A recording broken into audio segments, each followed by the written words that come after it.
안녕하세요. 남편과 연애한 지 반년이 다 되어갈 때쯤 시어머님을 처음 뵙게 되었습니다. 절 보시고는 맘에 들어 하셨고 저희 둘은 생각지도 못한 결혼을 진행하게 되었어요. 전 인천에 살고 있었고 남편은 부산 사람이거든요. 일주일에 한 번 보녀 데이트 중이었는데 장거리다 보니 왕복이 힘들고 들어가는 돈도 만만치 않더라고요. 그래서 그러셨는지 시어머니는 결혼을 서둘러야 한다 하셨고 생각보다 결혼이 빨리 진행되었어요. 남편 직장 때문에 저는 부산으로 내려오게 됐습니다.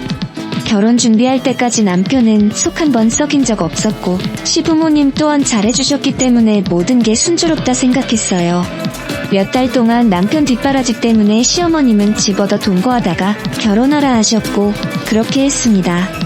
혼수는 과하지도 모자랄 것도 없이 남들 하는 만큼 해왔고 들어가는 돈이 많아 검소하게 꾸며가며 행복하게 하루하루를 보냈습니다. 정리되는 대로 시부모님이 오셨고 저는 뿌듯해하실 거라 생각하며 기대하고 있었는데 빨래 널어놓은 신랑 여름티를 보시더니 이걸 세탁기에 돌렸냐며 기겁을 하시는 거예요. 이건 이렇게 널면 안 된다부터 시작하셔서 이건 어떻고 저건 어떻고 집에서 엄마 하시는 거 가끔 도와드린 게 전부라 아는 게 없던 저는 뭐든지 네 잘하겠습니다 하며 대답했습니다. 살림은 처음 하는 터라 어머님이 시키는 대로 하려고 노력했죠. 근데 빨래 가지고 너무 나무라셔서 어머님 이건 이래서 이랬고 저건 저래서 이랬습니다. 이런 식으로 몇 마디 대꾸를 했어요. 그런데 그 말이 걸리셨나봐요. 그 다음 날이 일요일이라 신랑이 쉬는 날이었거든요. 평일에는 아침 6시에 일어나 밥하고 신랑 아침 차려주고 해서 일요일은 늦게까지 잡니다. 어머님이 아침 8시에 신랑한테 전화하셨고 신랑은 졸린 듯이 전화를 받았죠. 아직도 자냐며 알았다고 그냥 끊으시더라고요. 그러고 다시 잠이 들었는데 남편 전화벨이 울렸습니다. 시계를 보니 30분이 지난 8시 반이었고 저를 바꾸라는 겁니다. 전 잠에서 덜 깬 목소리로 최대한 또랑또랑하게 말하려 애썼습니다. 아직도 자냐며 신랑 아침도 안 주고 뭐하냐 하시는 거예요. 지금 밥할게요. 죄송합니다. 라고 대답해드렸고 이어서 어제 일을 숨도 안 쉬시며 말씀하셨습니다. 그렇게 잠이 덜 깬 채로 40분 동안 앉아서 고개를 푹 숙인 채 시어머님 말씀을 다 들었습니다. 이야기의 요점은 어제 빨래 얘기할 때 제가 버릇없이 대꾸했다는 것과 웬만한 건 다 손빨래를 하라는 것. 그 얘기만 30-40분 그걸 옆에서 보며 키득거리는 신랑이 미웠지만 시집 오면 원래 이런 거구나 하며 긍정적으로 생각하기로 했습니다. 그러다 사정에 의해 시집과의 2시간 거리의 집에서 1시간 조금 안 되는 거리의 집으로 다시 이사하게 됐어요. 시어머님은 도와주시겠다고 오셨고 설거지 수세미부터 시작해서 이건 이렇게 하는 거다. 저건 이렇게 하는 거다. 말씀하셨고 저는 말씀하시는 거 다 들으며 차분히 정리했어요.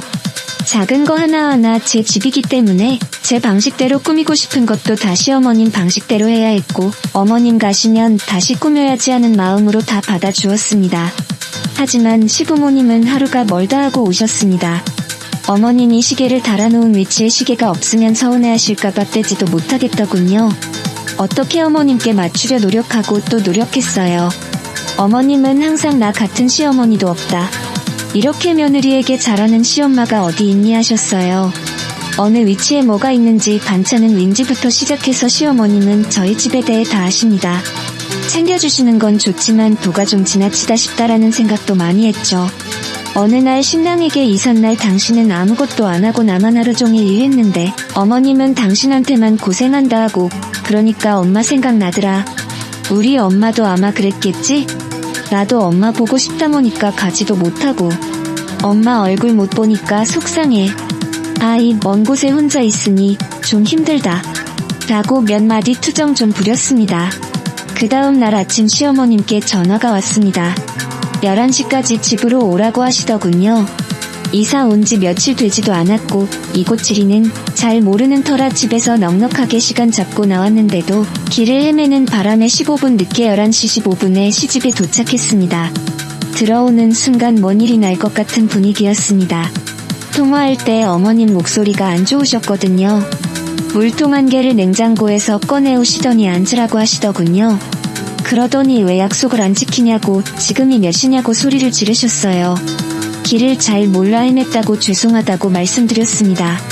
길을 잘 모르면 더 일찍 나와서라도 시간을 지켜야지. 뭐 하는 거냐고 시엄마 말이 개똥으로 들리냐고. 물을 벌컥벌컥 마시더니 말씀을 시작하셨습니다. 알고 보니 남편이 전날 제가 투정 부린 개가 걸렸는지 어머님께 저도 자기처럼 신경 좀 써달라고 웃으며 좋게 말했는데 그것 때문에 아들한테 본인이 왜 내가 그런 소리를 들어야 하냐고 화를 내시는 겁니다. 남편이 그런 말을 어머님께 할 거라곤 생각지도 않았는데 말이에요. 신랑에게 한 이야기의 요점은 엄마가 보고 싶다는 것일 뿐이었지 어머님이 저에게 신경 써줬으면 좋겠다는 건 아니었거든요. 신랑은 제가 안쓰러워 말씀드렸나봐요. 저는 그 상황을 그냥 잘 무마해보려고 웃으면서 어머님이 남편만 예뻐해주셔서 질투나서 그냥 한 말이에요 하며 애교스럽게 말했습니다. 그런데 시어머니 갑자기 울분을 토하시며 이런 말씀을 하시더라고요. 뭐 질투라고 했어. 네가 뭐가 잘났다고 질투 같은 거래. 네가 내 아들보다 학벌이 좋아? 인물이 나아. 네가 우리 아들보다 뭐든 딸리기 때문에 네 엄마보다 나한테 네가 더 잘해야 된다. 왜 선물로 내 양산 사는데 네 엄마도 똑같은 걸 사다 줬니? 이 시부모님 집에 오는데 어떻게 빈손이야. 네 부모가 그리 가르치던 완전 콩가루 집안에서 자란 티를 그렇게 대놓고 내. 어디 개 날라리 같은 게 우리 집에 들어왔는지 오죽하면 내 아들이 너한테 거짓말하면서 외박을 했겠니? 네가 뭔데 내 아들 놀러가는데 가라 말아야? 놀러갈 수도 있는 거지. 내가 쟤를 어떻게 키웠는데 학교를 어떻게 보냈는데 네가 뭔데 내 아들 옛날 여자친구 사진을 찢어. 네가 아니라 걔랑 결혼시켰어야 했는데 11시 좀 넘은 시각부터 오후 5시까지 쪼그려 앉아서 그 이야기들을 울면서 들어야 했습니다. 양산은 백화점 갔다가 시어머니 낡은 양산을 잠깐 본 적 있었는데 낡아서 제 돈으로 하나 사드리고 싶어서 하나 샀습니다. 옆에서 남편이 장모님 것도 하나 사자 해서 한 개 더 샀어요. 시댁 가서 어머님 한 개 드리고 외출을 했는데 그 사이 종이 가방 안에 친정엄마 것도 산 걸 보셨나봐요. 2개 샀다는 말 안 했는데 그 말 듣고 깜짝 놀랐어요. 신랑이 거짓말하고 놀러 간 것은 결혼 전에 혼자만 놀러 가는 게 미안했다며 회사에서 가는 거라고 거짓말을 하고는 대학교 때 친구를 남자 여자 섞어서 스키장 놀러 갔다 온 걸 저에게 들킨 적이 있었어요. 그래서 나중에 추억 삼아 시어머님께 이런 적이 있었어요. 어머님 좀 혼내주세요 라고 말했는데 저렇게 받아들이실 줄이야. 옛날 여자친구 사진은 결혼 전 시댁에 놀러 갔다가 예전 여자친구 사진이 있길래 꿈하고 있는데 시어머니 이게 왜 여기 있지 버린 줄 알았는데 아가야 이거 찢어서 버려버려라 해서 남편이 찢어버렸거든요. 근데 제가 찢었다고 저렇게 말씀을. 그 시간에 저 말만 한 게 아니지만 마음이 아파 생각하기 싫어 저 정도만 적겠습니다. 나중에 신랑이 왔고 신랑이 오고 나니 더 심한 말은 안 하시더군요. 그곳에서 빨리 탈피하고 싶어 마지막에 울면서 죄송하다고 빌고 신랑이랑 집으로 왔습니다. 정말 억울했고 힘들어 그 일 이후로 며칠 동안은 밥도 못 먹고 먹지도 못하는 술을 먹으며 매일 울었습니다. 부모님께는 걱정하실까봐 말도 못하고 너무 힘들었습니다. 그 다음날 찾아오셔서 어제는 내가 심한 말한 게 사과한다고 더 이상 그 일은 잊어버리라고 말씀하셨는데도 잊혀지질 않더군요. 시어머님께 자주 전화드리고 싶어도 목소리만 들어도 두려운 마음에 일주일에 한 번씩 겨우 드리고 있었어요. 신랑도 많이 힘들어했는데 언제부턴가는 우리가 부모님께 너무 못하는 것 같다며 걱정만 하더이다. 멀리 계시는 저희 부모님은 안중에도 없고 우리 엄마 나 키우느라 고생하셔서 그래. 우리 부모님 너무 없이 살던 분들이시라 서러운 게 많아서 그래. 그때 일은 내 얼굴 봐서라도 잊으면 안 돼. 라고 하면서 지 엄마 편만 드는데 진짜 한 대 치고 싶은 생각도 들더라고요. 잊으려 해도 그때 일이 잊혀지지가 않았습니다. 또 저는 그냥 아기 낳고 잘 살고 싶었는데 신랑이 적게 벌어오는 것도 아님에도 불구하고 이번에 집 사면서 빌린 대출금 갚아야 하나 애 낳으면 돈 많이 들어가니까 당분간 낳지 말라시더군요. 이제 저도 좀 있음 30인데 이 집에 들어와서 제 의견 같은 건 아무것도 쓸모가 없었습니다. 이곳에 와서 제가 의지할 수 있는 건 남편뿐인데도 지 엄마한테 싫은 소리 한마디만 해도 마음 아파하는 효자이기 때문에 이러지도 저러지도 못했습니다. 모두 다 때려치고 엄마한테 달려가고 싶은 마음뿐이었습니다. 그러다 보니 남편과 말다툼이 잦아졌습니다. 그럴 때마다 CM이라는 인간은 저보고 어디 천한 남편한테 큰 소리를 했고, 저는 당신은 이제 어머님한테 우리 다툰 것까지 이야기하냐고 따졌습니다. 매일 반복, 지긋지긋했어요. 그리고 얼마 후 남편이 다른 여자를 만나는 걸 알게 된 겁니다.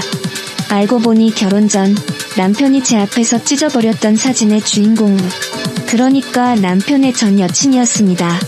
결혼 후에도 저 몰래 그 여자랑 데이트도 하고 놀이공원도 가고 또 함께 영화도 보면서 연인처럼 지내왔던 겁니다.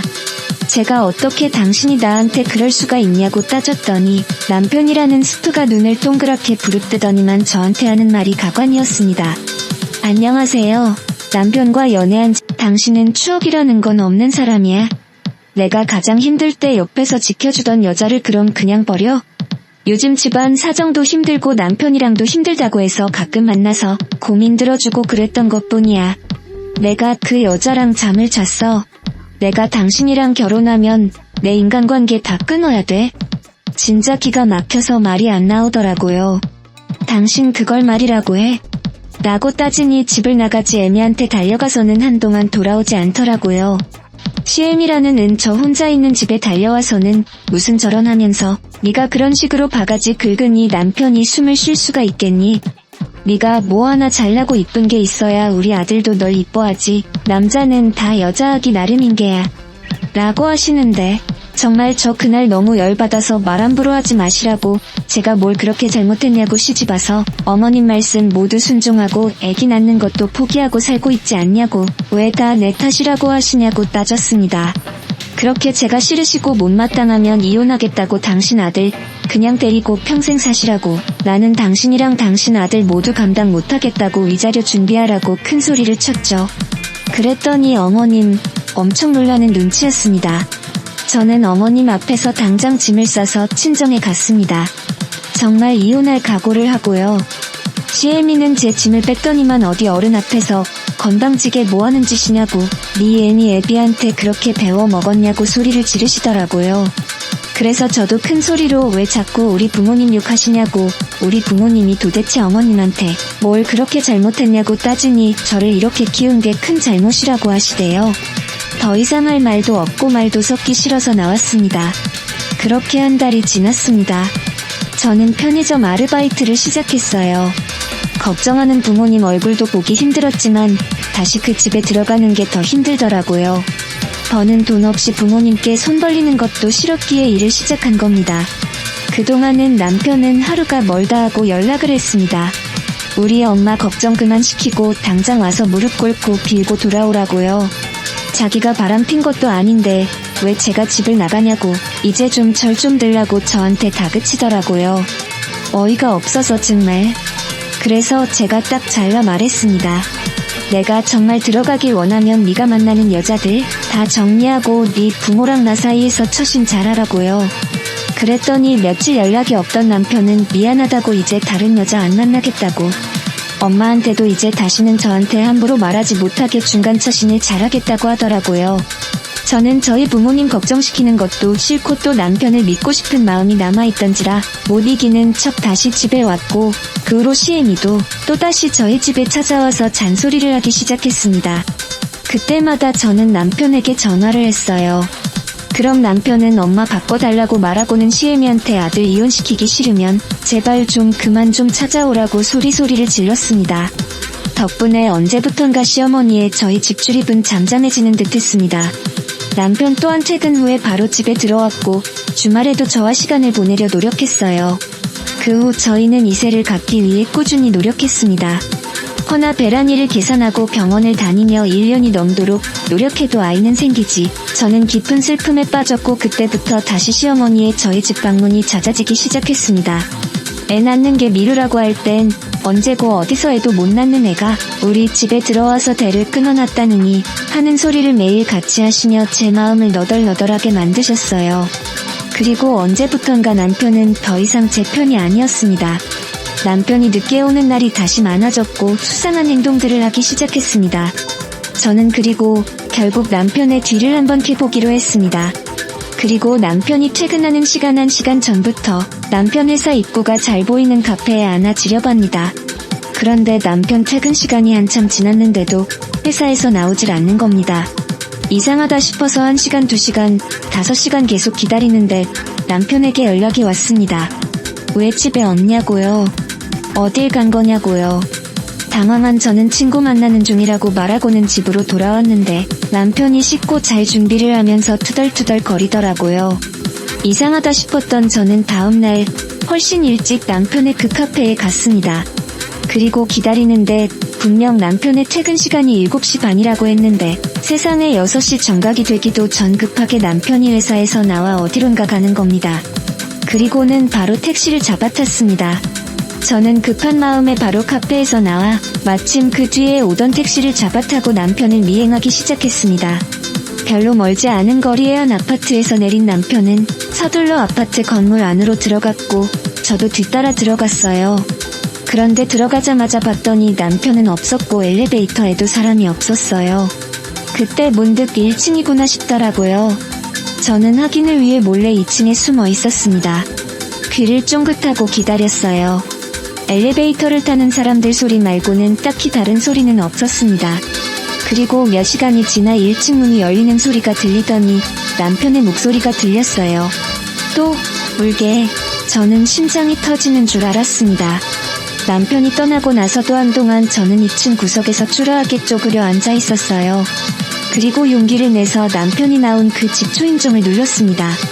누구세요? 아까 남편과 대화하던 여자의 목소리가 들렸고 저는 제 남편의 이름을 대며 김선준 씨 아내 되는 사람입니다. 라고 말했습니다. 그랬더니 문을 열어주는데 그 여자 등 뒤에 아이가 새근새근 자고 있더군요. 저는 당황하는 여자의 얼굴을 바라보며 집 안으로 들어갔고 그 안에서 못 볼 꼴을 보고 말았습니다. 그 여자네 집거실에 걸려있던 사진, 제 남편과 찍은 사진이었어요. 심지어 아이와 셋이 찍은 사진은 최근 사진 같아 보였습니다. 그렇습니다. 제 남편은 두 집 살림을 하고 있었던 겁니다. 너무나 어이가 없던 저는 정신을 잃을 뻔했습니다. 그 여자에게 당신 이 남자 가정 있는 거 알았냐고 물으니 아무 말도 못하더니만 끝내 오열하며 말하더군요. 오래전부터 사랑했던 남자고 결혼까지 생각했었는데 어머님이 반대하셔서 못했다고 그래서 포기하고 지내고 있었는데 어느 날 제 남편이 이혼했다고 하면서 돌아왔고 그날 실수로 가진 아이가 태어나서 결혼식을 미루고 살아온 거라고요. 시어머니도 이 사실을 아시냐 했더니 어머님도 이혼했다고 분명히 말했고 아이를 가지고 나서부터는 정말 며느리처럼 잘 대해주셔서 생각도 못했다고 하는데 저한테는 애기 미루라고 종용했던 사람이 막상 손주가 생기니 그렇게 좋았나 봅니다. 정말 눈물만 나더라고요. 그러면서 정말 본인도 몰랐다고 뭔가 이상하다고 생각은 했지만 뱃속의 아이 때문인지 의심이 드는 일이 있어도 무시하려고 애쓰고 살아왔다고. 그런데 제가 김선준 씨 아내 되는 사람이라고 말하는 순 모든 것들이 이해가 됐다고 본인도 피해자라고 하더라고요. 그런데 이 여자 저한테 이렇게 알게 된 게 그냥 자기 아이 아빠랑 이혼을 좀 해주라고 하더이다. 저는 그렇게는 못하겠다고 당신이 진짜 아무것도 몰랐다는 거 못 믿겠고 당신한테 상간녀 소송도 하겠다고 했더니 본인은 정말 아무것도 몰랐다고 하면서도 자꾸만 우리 아이를 봐서라도 제발 그냥 조용히 이혼해달라고 하고 말하면서 우는데 지 엄마가 우니 그 엎혀있던 아이도 해서 서럽게 울더라고요. 마음이 약해져선 다시 집으로 들어가니 남편이 있었고 남편은 왜 요즘 당신 늦게 들어오냐고 도대체 어떤 놈을 만나고 오는 거냐며 추궁을 하더이다. 지가 그런 짓거리들을 하고 다니니 남도 그럴 거라고 믿나 보더이다. 저는 어떻게 하면 시애미 X를 비롯해서 남편 그리고 그놈에게 복수를 할 수 있을지 고민이 됐습니다. 이대로 당하고 살아선 안 되잖아요. 저는 소송을 이기기는 방법밖에는 없단 생각에 증거를 모으기로 했고 그날 밤 그 여자에게 전화를 걸어 통화 내용을 녹음했습니다. 저는 그 여자가 의심하지 않게끔 나 몰래 내 남편 만난 게 솔직하게 말해라. 모든 걸 몰랐다는 걸 나는 믿을 수 없다. 솔직하게 말해주면 내가 용서해주고 이혼해주겠다. 라고 말했어요. 그랬더니 그 여자 정말 몰랐다 하더라고요. 미안하다고 하면서 말이에요. 저는 남편이 그녀를 만나는 장면을 다시 미행해서 증거를 잡기 위해 다음날 또 남편의 직장 앞에서 기다리고 있었습니다. 남편이라는 놈은 또 신나게 6시 좀 안되게 나와 택시를 잡더군요. 저는 미리 불러놓은 택시를 잡아타고 남편을 따라갔습니다. 그런데 남편은 그 아파트로 가는 게 아니라 대학가 원룸촌으로 들어가더니만 한 빌라 앞에서 내리더라고요. 아직도 그 빌라 이름이 기억이 납니다. 한마음 빌라. 빌라 이름과는 반대로 이놈 마음은 도대체 몇 개인지 모르겠더라고요. 또 어떤 년을 만나러 왔나 싶어 뒤따라 들어갔는데 그 빌라 꼴에 엘리베이터가 있는데 남편이 들어가고 나서 3층에서 멈추더라고요. 오호라, 3층이구나. 저는 뒤따라 엘리베이터를 타고 4층에서 내려 한 층을 내려갔습니다. 혹시라도 엘리베이터 앞에서 마주칠 것을 대비해서 말이에요. 남편은 이미 사라져 있었고 한 층에 두 집이 있었던 터라 어떤 집에 들어갔는지 알 수가 없었어요. 저는 배달의 민족으로 짜장면과 짬뽕을 두 집 모두에 주문을 했습니다. 배달원은 10분도 안 돼 와주었고 두 집의 초인종 짜장면과 짬뽕을 두 집 모두에 주문을 했습니다. 배달원은 10분도 안 돼 와주었고 두 집의 초인종을 눌렀어요. 그러자 한쪽 집에는 아무도 없는지 아무도 나오지 않았고 한쪽 집에서는 남편의 목소리가 들리더니만 배달원이랑 뭐라 대화를 하더니 배달원을 돌려보내더라고요. 저는 문이 닫히는 소리를 듣고 그 배달원을 조용히 불러서 제가 시킨 거라고 말하고 짜장면과 탕수육을 받아들고 그리고는 짜장면 비닐 포장을 벗기고 조용히 다시 초인종을 눌렀어요. 인터폰에 제 얼굴이 찍힐까봐 한쪽 구석에 숨어서 초인종을 눌렀고 바로 또 문이 열렸습니다. 저는 핸드폰 카메라를 편 상태로 문이 열린 틈을 찍었습니다. 그리고는 못 볼 꼴을 보고 말았네요. 그 집 안에는 새파랗게 젊은 어떤 대학생 여자애가 하얀색 이불을 온몸에 돌돌 말고 서 있었고 그 앞에는 팬티 차림의 남편이 문을 열고는 서서 저를 토끼 눈으로 바라보고 있었습니다. 열받은 저는 남편 얼굴에 짜장면을 던져버리고는 그 여자에게 다가가 뭐 하느냐고 따져 물으니 아줌마는 누구냐고 오히려 쏘아보며 묻더군요. 내가 이 사람 아내 되는 사람이라고 하니 정말 몰랐는지 깜짝 놀라며 제 남편을 쏘아보며 오빠 유부남이었냐고 따지는데 이놈은 정말 몰랐다 싶었습니다. 그리고는 갑자기 무릎을 꿇고 진짜 몰랐다고 죄송하다고 비는데 이 여자가 무슨 잘못이 있겠나 싶어 제 남편 싸대기를 미친듯이 갈기며 당신 가만 안 둘 거라고 말하고 집에 돌아왔어요.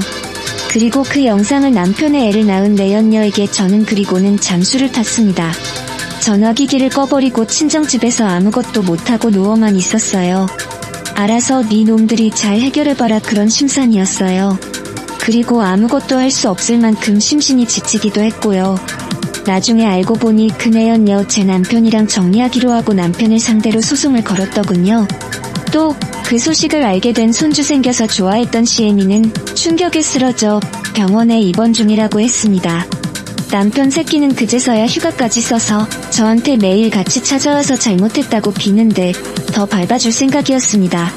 그런데 입원했다던 시어머님이 저희 친정에 오셔서는 미친듯이 초인종을 누르시더라고요. 저랑 저희 부모님은 놀라 문을 열어드렸는데 환자복을 입고는 오셔서는 제 앞에서 무릎을 꿇으며 제발 본인 손주 잃지 않게 해달라고 자기한테 하나밖에 없는 핏줄 자기한테 다시 돌아올 수 있게 도와달라고 그 여자 그러니까 그 내연녀한테 제발 잘 좀 말해달라고 비시는 겁니다. 말도 안 나와서 저는 결국 경찰을 불렀고 경찰들은 순간 오열하고 있던 환자복을 입은 어머님이 정신병원에서 나온 줄 알았다고 하시더라고요. 그 모습을 제 남동생이 모두 찍었고 저는 소송에서 하나의 증거로 또 사용할 수 있게 되었습니다. 이제부터 본격적으로 이혼 소송을 준비하려 합니다. 당신은 추억이라는 건 없는 사람이야.